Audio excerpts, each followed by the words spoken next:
So, what new adventure will we go on today?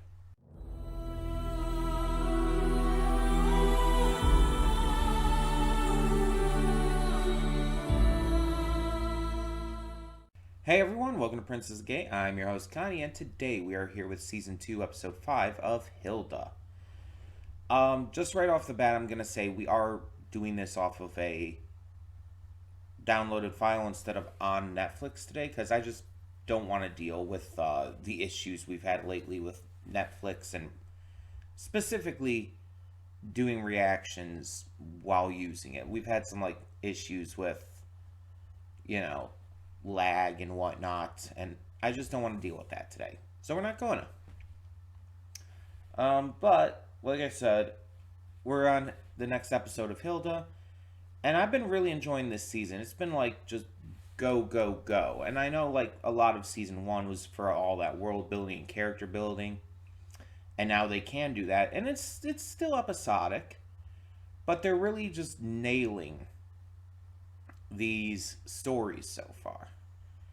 It's really taking a step up in a way I honestly didn't expect.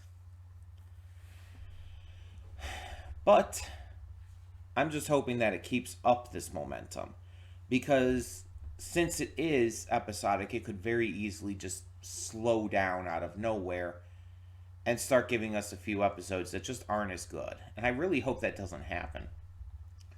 Now, I, as always, don't know anything about what's to come with this series. But I do know that I am excited for what's to come, but also kind of reaching the point where I'm thinking maybe a break might be okay. um, and I say that because it's like doing one episode a week and then having to wait another week to get to more and everything sometimes feels like a little bit of a chore. And the payoff is always great. And it's not like other shows where it's like, oh, the payoff isn't quite worth it. No, it is. But we're also just about halfway through the season. And I'm just kind of wondering. I'm kind of wondering if it might be a good idea to take a break like we do with a lot of shows. But at the same time, I also don't want to, because I really enjoy Hilda, and we've taken breaks on this show before, and ended up taking years to get back to it. Mind you, I would probably try my best to make sure that didn't happen again, but yeah, it's just something I don't want to risk, I guess. Like, the best case scenario would be just, oh, I get to one other show and then I come right back to this, but at the same time, I don't know. You know? I don't know. I think we'll just continue watching for now. And next episode is episode 6, pretty much the halfway point. There's 13 episodes, I believe, in the season. Um, so there's no full, even split, but I'll see how I'm feeling by the end of next episode. If I don't take a break after then I'm not going to. The most I might do is take a week off, which might not be a bad idea, all things considered, but yeah, if I don't take a full break after next episode, I'm not going to be taking one, so I guess that's a good point to decide.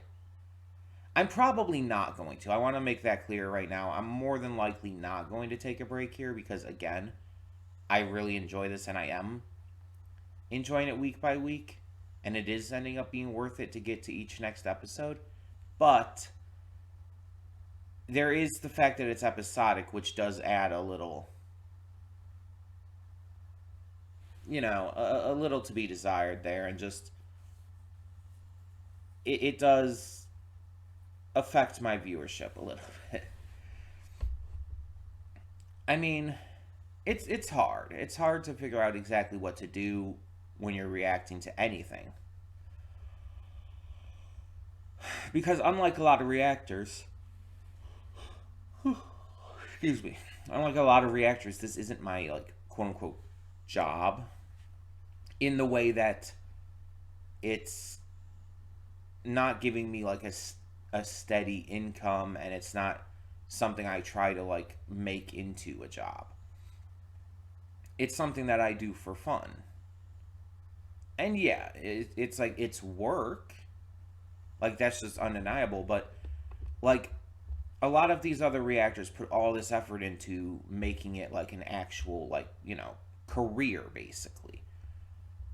Some of the reactors are like groups where they have a bunch of different people and they have like an active business going on. Some of them are just individuals or whatnot, or maybe duos, and they just do this on their own and just have fun, but still make it into a job where they get like, steady revenue and don't have to like have a job outside of this. But for me, I don't get AdSense or anything. I don't have enough viewers to even do that. And on top of that, I don't want to make this into a business because, as I've said in the past, that would take all of the fun out of this for me. One, I'm not very business minded, so I would have a very, very hard time doing that in the first place. Two, kind of the entire reason I do this on like pretty much a daily basis, well, not even pretty much outside of the weekends, it is daily for me, is because it's something I enjoy doing. And if I make it into a job, that's going to sap the enjoyment out of it because it's going to feel like work rather than, fun. It's going to completely go against the entire reason I'm trying to do this.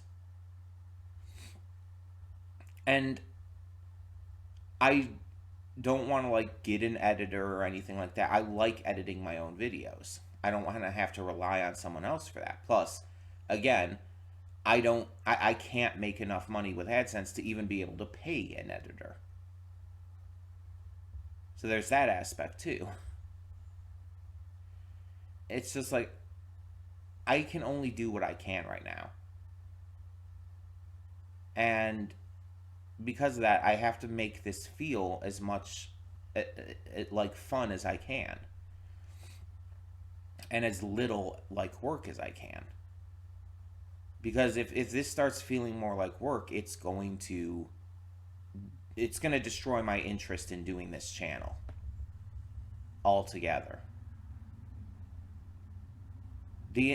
Like once this starts becoming actual work for me, outside of just the fact that it's like physically and like literally speaking work, you know what I mean. Once that actually happens though, like that would pretty much be the point that I would be considering shutting this operation down. And I don't want that to happen. So I want to try and focus on the fun as much as I can. And again, right now Hilda is very much fun. It doesn't feel like work to get to each episode.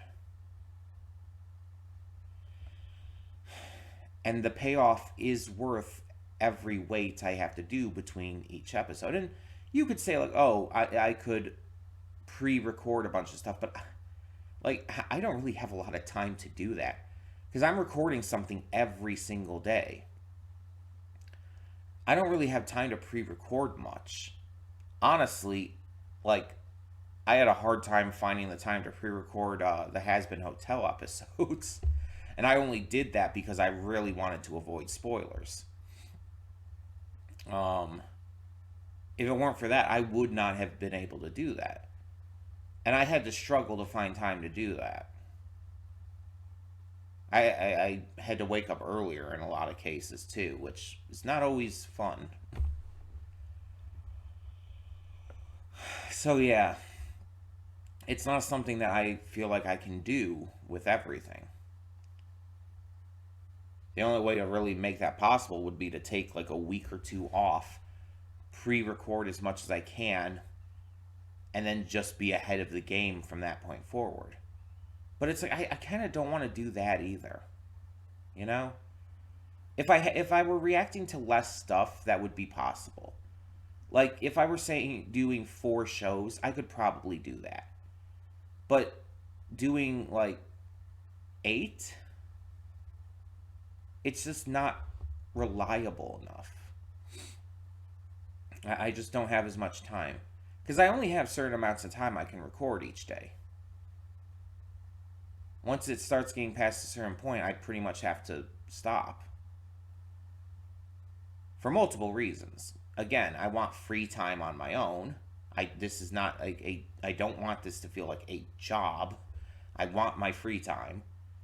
Also, after a certain point, the sun starts blasting in the window and it just gets annoying. So there's that.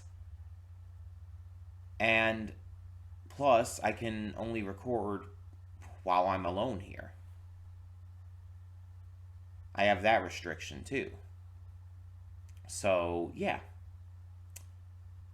not a lot to work off of. Keeps me from recording most of the time on the weekends, unless I get a little bit of surprise free time. And keeps me restricted to a very specific time period. I also have to take a lunch break in there. So you get the gist. There's a lot. And I apologize for these pre-thoughts being so long. It's like sometimes you just have to rant, you know? Sometimes you just have to like go for it. Besides, otherwise these pre-thoughts would have been extremely short because I had nothing really else to say going into this. Um but yeah, I I apologize for the ranting, but I needed to get a lot of this out. Sometimes it's just good to de-stress myself by unloading it all on you. I know that sounds bad, but you guys have been there for me and have been really supportive, and it means a lot. And so I feel like I can unload on you. I feel like I feel comfortable and safe doing so, you know? And yeah, in the end, I don't think we're going to be taking a break on Hilda. Going back to that. Um, but I think maybe we'll take like a week off at some point in the near future. Just a week that where I'm just not going to focus on it. I'm just going to like maybe take a Friday and not do maybe like for the last week of Has Been. Maybe I'll take that week and just record nothing since Has Been's already recorded. Maybe I'll just record nothing that week. Just take a Friday off. You know, that might work. But we'll see. Like I said, it's gonna depend on various factors and how I'm actually feeling once that point comes. But let us get into this episode of Hilda Season 2 and see how this season continues to, you know, take it up a notch. So, when the screen fades to black, pause this redirect and go to the description below. Follow the link to the reaction, and after you watch it, come back here to the redirect and resume play. Because after it fades to black and then fades back in, everything from that point forward will be my afterthoughts and will contain spoilers to the episode. So, that being said, thank you so much for tuning in, and I will see you at the reaction. And we are back, and we'll begin with spoilers in 3, 2, 1, now. So I looked up Victoria's voice actress in between, and I don't really know her for much of anything. But she apparently is in a lot of video games, most notably Baldur's Gate 3 and Atomic Heart. So that's fairly interesting. But yeah, so we did get Victoria Van Gale back in this episode, and I I don't know what the opinion is on her within like the fandom of this series, but I see her as a tragic character.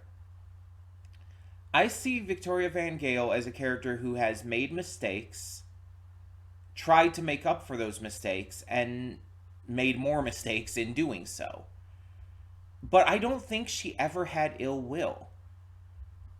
Her motivation for trying to get into the nowhere space was, mind you, wildly out of nowhere. It's like, oh, she's like talking about how like Trollberg is like, being deforested and everything. All the trees are being taken down. The animals are losing their homes. And so she wants to open up the nowhere space to use that unclaimed like land basically for the residents, which is not a bad goal, but she's not thinking of the negative repercussions and ideas of that, with the issues of like the fact that the nowhere space belongs to the Nissa, not her, and that she has no right or claim to it. And on top of that, she's using black magic and, clearly unethical experimentation in order to achieve this goal. And it's just, I don't think she's bad. I don't see her as a villain. I see her as an antagonist who, again, is trying to do the right thing, but is just really bad at doing that. Um, I see her as a tragic character who just can't stop like doing these bad things for the right reasons. And I feel bad for her because again, she's trying to help. She, especially after the weather station and everything, she's trying to make good on things. She's trying to be better. But she's just not doing well at that. And then the ending of the episode showing her in the skull of her Nissa, like alone on on whatever that place they ended up at is. It's really tragic. Like the framing of that scene and all makes it very clear they're very alone. Like there's no other like human life or anything like that around them at all. Which could mean they could be anywhere. They could be like in the middle of like a forest somewhere. They could be on a deserted island. They could be anywhere really. It's hard to tell. You don't really get a good look of the entire area around her. But it's like they're just sitting there, like solemnly, just accepting their fate, and it's just like Jesus, that's really fucking sad. Actually, it's like you have in the end like David having been quote unquote right, and Hilda and Frida apologizing and claiming that she hasn't changed, but she very clearly has. And like I know these are kids, I understand that, and again, what Victoria did was wrong. But to say she hasn't changed, to just see her actions as blanket, like, villainous, without understanding that she's trying her best to do good, is disingenuous and just kind of unfair. And maybe I'm just like Hilda and Frida and I see the best in everybody. maybe I'm just like, too nice and too accepting of people, but she doesn't come across as evil to me. It's like with the Ranger dudes that were introduced this season. They're very much not evil. They're doing wrong things. They're definitely doing bad. But they're not bad people. They're trying to help. They're trying to protect Trollberg. I like villains like this. I like villains, or well, antagonists, who are more complex, who have character and depth to them, and who are trying to genuinely do good, who aren't bad people. They're just doing bad things for the sake of their goals. Those kind of villains are great. And mind you, I've said before, I do like villains who are just flat out evil. Those are great villains too. I mean, Salem in Ruby is one of my favorite villains, and she's just a bitch. Like, even before she became what she is now, she was always a bitch. Let's be honest. She was selfish and just absolutely terrible even before she became an immortal monster. That's kind of a big point of her character, showing the evils of humanity. But we're not here to talk about Ruby, even though I always love to take the opportunity to talk about Ruby. Um, we're here to talk about Hilda and Victoria Van Gale, and this is very much not a character like that. She is sympathetic, she is caring, she is genuinely repentant for her actions. And so to see her at the end here just alone and sorrowful and just isolated from everything is so fucking sad. It is so sad. And again, the only reason I can be okay with this, like with the kids treating this situation like this, is because they're kids. Kids oftentimes don't see all the grays in the world. They see a lot of the world in black and white, and it's like, oh, this person does a bad thing, they must be bad. I mean, honestly, Hilda was acting the same way towards Eric in episode 2, I think. Yeah, episode 1 or 2, either way. Um, she was acting the same way towards him, and it was very clear, again, that he was not a bad person. He was just doing wrong things. And yeah, has an ego, but that doesn't make him evil. He's trying to help Trollberg. He's just, bad at it. He's a bumbling idiot, but he's not a bad guy.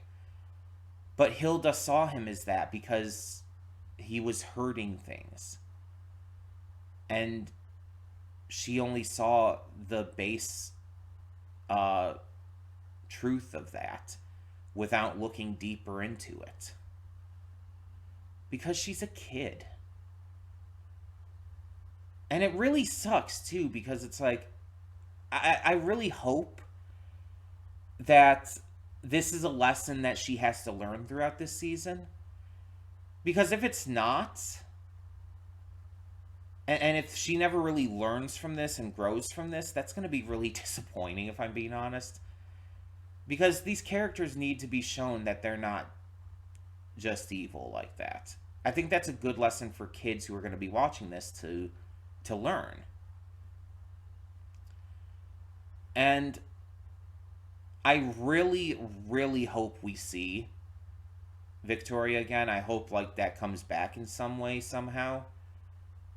Because if this leaves off on this, I'm gonna be depressed. Because I feel so fucking bad for her. She needs help.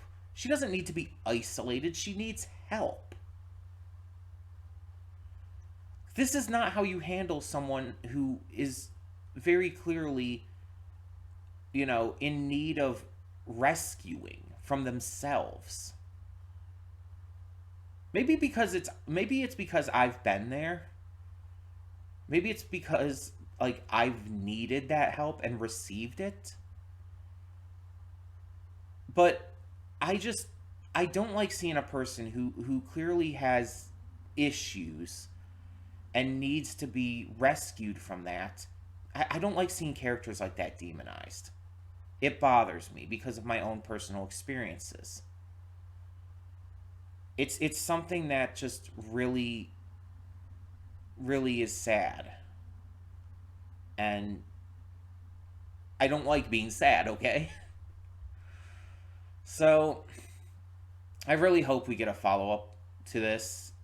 Even if it's not until season 3, that's fine. But if we don't, it's just gonna really depress me. This episode was a really sad one, all in all. I do like that we got to see David's Nissa though. Like they were cute. For the very brief moment that we saw them. Hopefully we see them again too. Um, but yeah, it's like this episode just felt sad. And don't get me wrong, like that's good. The fact that it's eliciting this much depression from me, like, is that a good thing? Oh my goodness, this show. It, it, this show's tone is all over the place, but in a surprisingly believable way. It's like, oh, sometimes it's just all fun and frivolity. Other times it's cool action and mythological creatures. And then you just have fucking depression. uh, and right after an episode where David dies twice, which, by the way, I am still not over that. I don't know if I will ever be over that. That they killed a fucking child twice. Like, that's just so insane. That we just witnessed, like, actual child murder. But it's like, this series is, like, wild. Because there's some times where it's like, oh, this feels like a kid show. Then there's other times it's like, kids should not be watching this. um, this would terrify kids and give them nightmares. But I kind of dig it. I kind of dig that this show does have that switch of tone. Because, again, like I said, it surprisingly feels natural in its execution. And I wonder how much the comics are like that. Like, the comics that this is based off of, I wonder, like, how hard the tone goes in that, or if that's somewhat original for the series. I'm just genuinely curious if this can get, like, really, like, fucking harsh in the comics as well. I also wonder, and I've kind of always wondered this, how directly does this follow the comics? Like, do the comics have, like, an ongoing story and this follows that? Or is this, like, an original story and the comics are, like, for lack of a better term, episodic, like most comic strips tend to be? I don't know. I don't know if it's... I actually don't know if it's, like, a comic strip or if it's, like, a comic, like a comic book, you know? I actually don't know. um, I don't know. But either way, even if it is like a serialized comic book, it could still be like a different story. Like, that's still possible. Or it could be like based off of the original story, but have gone in its own directions as well. It could kind of be both in a way. But yeah, like, my only big issue with this episode was that it kind of tried to demonize Victoria too much. But again, like I said, the only reason I can be okay with it is because they are kids and they're only seeing things in like black and white. But I'm just really sad. This episode made me sad. Like, very different outcome from the last one, but Jesus. uh But like I said in the pre-thoughts, the payoff is definitely always worth it. It's like, I come into an episode of this and it's always worth it to get to it. I wouldn't say it always lifts my mood, but this episode is clearly proof of that. And I'm glad that it seems to still be sticking to, like, really, like, strong material here. Because season 1 did drag a little bit. And again, that can happen with a lot of shows. It happened with the Owl House to a degree. It happened with Amphibia. Where it's just like, yeah, there's a lot of great stuff in season 1, but there's also a lot of dragging. There's a lot of setup, a lot of character and world building, which is great and is needed. But it does drag down the series a bit. It just does. But a lot of these shows, season 2 is usually where it really kicks off, and so far that definitely seems to be the case here. Like, season 1 had some great stuff, and season 2 has just been non-stop insanity so far. Like, just literally all 5 of these first episodes have been super high quality. Like, in terms of this series, mind you. I don't know how I'd compare it to other shows, but in terms of, like, this series, all 5 of these episodes have been, like, really good, really well handled, well executed, really fascinating and exciting, and, again, depressing, shocking. It's like every single one has just, like, really hooked me in. And that's a really good thing.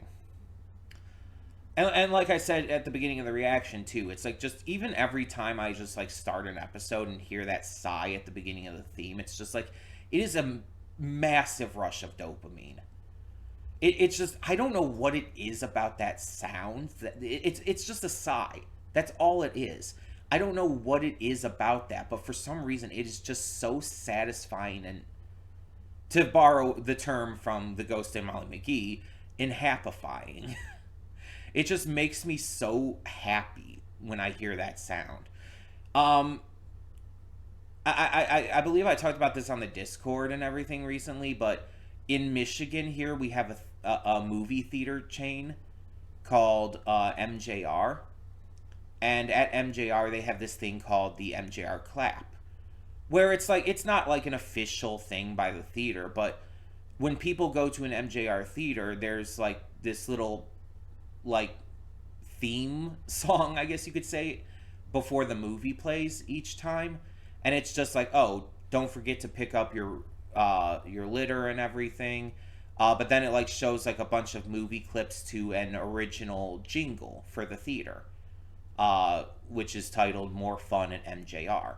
You can find it on YouTube very easily. But there's a part in the song where it's like there's 3 beats right after each other, and there's actually 2 parts in the song where that plays. It repeats itself. But during those parts where those 3 beats hit, every time people in the theater will clap along to them in rhythm. And whenever I go to an MJR and I not only do that with it, but hear other people doing it, it is probably one of the biggest dopamine rushes I ever get. I am not kidding you. It is one of the biggest reasons I love going to theaters specifically, though there's other reasons, mind you, but it's also why I specifically love to go to MJR theaters. It's like I almost can't see myself moving out of Michigan purely for that. Which seems silly, but at the same time it is so actively dopamine inducing that it's like every time it raises my mood so fucking much. I could be like even just kind of like apathetic at the time, but the instant I hear that, I'll be like on cloud 9. It is one of the most satisfying things in the world to me, and I can't explain why. I don't know why my brain just latches onto that so much. But the sigh at the beginning of this theme song is very much like that. It gives me that same rush of dopamine. Maybe not to the same level, but pretty up there. I can't explain why. I don't know how the brain works. I didn't study that. But for some reason that sigh is, I guess you could say, comforting to me. It almost feels like welcoming. Like every time I hear it, it's like it's pulling me in for a hug. You know what I mean? It invokes that kind of feeling for sure. While the clap at MJR is just pure happiness. It's a very different feeling. But it elicits the same emotional response is what I'm getting at. So it's like that alone makes it worth continuing this. Like I said though in the pre-thoughts, if I do decide to like more than likely just take a week off, I'll let you know when that happens. I'm more than likely not taking an actual break from this, especially with just how good this continues to be this season. If the second half of this season ends up going downhill, I'm going to be really upset because the first half of this so far, I mean, we have one more episode for the first half, but it's been amazing. It's been like just nonstop amazing episodes. So, yeah, tell me in the comments below, what did you think of this episode of Hilda season 2? Did you love it as much as I did? Did it depress you as much as it did me? Let me know your thoughts on all of that and more in the comments. I really want to hear your thoughts specifically on Victoria. Please tell me you agree with me. If you don't, that's fine. You're allowed to have your own opinions. I'd love to hear your opinions no matter what. But I really hope that I'm not the only one who sees her as a tragic character. I really want to hear your thoughts on that, though, so please comment down below. And for now, I'm Connie, and I'm signing off. See y'all next time.